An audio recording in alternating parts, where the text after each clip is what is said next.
فَأْتُوهُ بِكَلِمَاتٍ فَأَتَمَّهُنَّ قَالَ إِنِّي جَاعِلُكَ لِلنَّاسِ إِمَامًا۔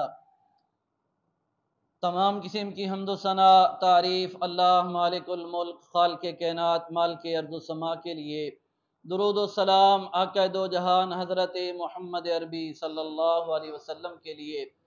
محترم بھائیو، یقیناً یہ دن عظمت والا دن، بڑائی والا دن اہل اسلام کے لیے، ایمان والوں کے لیے ایک بہت بڑی خوشخبری اور بہت بڑا انعام ہے اللہ کی طرف سے۔ اور اللہ سے دعا کیجئے کہ اللہ تبارک و تعالی جب تک ہماری زندگی ہے، اللہ یہ دن ہماری زندگیوں کے اندر بار بار لے کے آئے، کیونکہ یہ عظمت والا دن ہے، یہ بہت بڑائی والا دن ہے۔ اس دن حاجی بھی مینا کے اندر جانوروں کو اللہ کے نام کے اوپر جو ہے وہ قربان کرتے ہیں۔ یقیناً اہل اسلام کے اندر پوری دنیا کے اندر جہاں ایمان والے رہنے والے ہیں، پوری دنیا کے اندر آج وہ جانوروں کو اللہ کے راستے کے اندر جو ہے وہ کیا کریں گے، اللہ کے لیے قربان کریں گے۔ تو محترم بھائیو، ابراہیم علیہ السلام کا جو واقعہ ہے ہم سن چکے ہیں، اب اس کے اندر سبق کیا ہے ہمارے لیے؟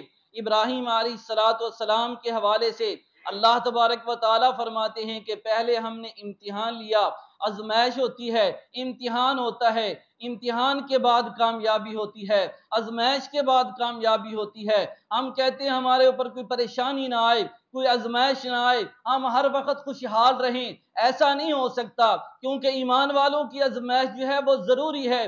اللہ فرماتے ہیں کیا تم یہ سمجھتے ہو کہ جنت میں ایسے چلے جاؤ گے؟ تم سے پہلے لوگوں کو کس قدر آزمایا گیا۔ اللہ نے اپنے خلیل، اپنے دوست ابراہیم کو بھی آزمایا، محمد الرسول اللہ صلی اللہ علیہ وسلم کے صحابہ کو بھی آزمایا، خود محمد الرسول اللہ صلی اللہ علیہ وسلم کے اوپر بھی کتنی آزمائشیں آئیں، پریشانیاں آئیں، لیکن وہ کام اس کے اوپر انہوں نے استقامت اختیار کی ہے۔ عبد الرحمن ابن عوف رضی اللہ تعالیٰ عنہ کو دیکھ لیجئے، کتنی بڑی پریشانی آئی لیکن استقامت اختیار کی ہے۔ استقامت اختیار کرنے کے بعد اللہ نے انعام دیا ہے، کامیابی دی ہے۔ اب کیا ہے؟ کچھ بھی نہیں تھا جب مدینہ کے اندر ہجرت کر کے آئے۔ آج ایک وقت یہ آیا ہے کہ عبد الرحمن اپنے دسترخوان کے اوپر بیٹھے ہیں، روزہ افطار کرنے کے لیے غلام سامان لگا رہا ہے، افطاری کا سامان رکھ رہا ہے۔ عبد الرحمن نعمتیں دیکھتے ہیں۔ ایک وہ وقت تھا، یاد کرتے ہیں کہ جب کچھ بھی نہیں تھا، عبد الرحمن کے پاس ننگے بدن مدینہ کے اندر پہنچے تھے۔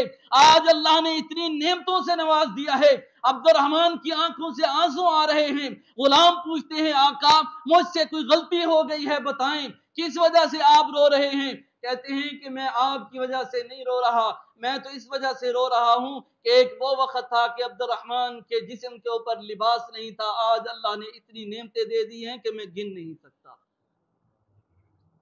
عبد الرحمن کے پاس آج اتنی نعمتیں ہیں اور یہ کہتے ہیں وہ وقت بھی مجھے یاد ہے جب جو ہے جنگ احد کے دن شہداء جو تھے، جب وہ شہید ہوئے ہیں، ان کو کفن دینے کے لیے کپڑا موجود نہیں ہوتا تھا، جو کپڑا ہوتا تھا تو وہ اتنا چھوٹا ہوتا، اگر پاؤں ڈھانکتے سر ننگا رہ جاتا، سر کو ڈھانکتے پاؤں ننگے رہ جاتے، تو پاؤں کے اوپر گھاس ڈال کے سر کو ڈھانپ دیا جاتا۔ یہ وہ وقت تھا، صحابہ نے اس کے اوپر استقامت اختیار کی ہے۔ محترم بھائیو، یقیناً آج اہل غزہ، اہل فلسطین جو ہے ان کے اوپر بھی آزمائش ہے، ان کے لیے بہت بڑی پریشانی ہے۔ آج یہ خوشیاں جو ہم منا رہے ہیں، ہم آزاد ہو کے وہ خوشیاں نہیں منا سکتے جو خوشیاں اہل فلسطین، اہل غزہ جو ہے کل انہوں نے عید کی نمازیں کہاں ادا کی ہیں، کس طرح ادا کی ہیں اور وہ کس طرح خوش تھے۔ ان کا کیا کہنا تھا؟ حسبنا اللہ و نعم الوکیل، ہمارا رب ہمارے لیے کافی ہے اور وہ ہمارا بہترین کارساز ہے۔ اتنی شہادتوں کے باوجود ان کے بچے اتنے شہید ہو گئے، ان کی عورتیں شہید ہو گئی ہیں، عورتیں بیوہ ہو گئی ہیں، نوجوان شہید ہو گئے ہیں، گھر ختم ہو گئے ہیں، لیکن استقامت کو جو ہے نہیں چھوڑا۔ تو ابراہیم علیہ السلام کی سیرت سے ہمیں سبق ملتا ہے۔ ہر باپ کے لیے سیرت ہے، اس کے اندر جو ہے سبق ہے، ہر بیٹے کے لیے سبق ہے، ہر ماں کے لیے سبق ہے، ہر بیوی کے لیے سبق ہے۔ اگر آزمائش آ جائے تو اس کے اوپر انسان کو استقامت اختیار کرنی چاہیے، اور استقامت کس طرح بندہ اختیار کر سکتا ہے؟ وہ اللہ سے دعا کر کے اور یہی الفاظ کہہ کے حسبنا اللہ و نعم الوکیل۔ عائشہ رضی اللہ تعالی عنہ فرماتی ہیں جب میرے اوپر بہتان لگا، اتنی بڑی پریشانی آئی، تو میں نے کیا کہا؟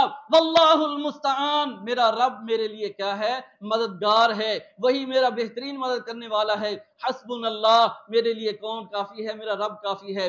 آج محترم بھائیو، جہاں ہم جانوروں کو قربان کریں گے، اللہ کے راستے کے اندر ان کا خون بہائیں گے، یقیناً اللہ کو یہ عمل سب سے زیادہ، اس سے نہ اگر کوئی عمل پسند ہے تو اللہ کو وہ یہ عمل پسند ہے جو ابن آدم جانور کا خون بہاتا ہے اللہ کے لیے، تو یہ اللہ کی وحدانیت کا اقرار کرتا ہے اور یہ کہتا ہے اللہ اکبر اللہ اکبر اللہ اکبر لا الہ الا اللہ اللہ اکبر۔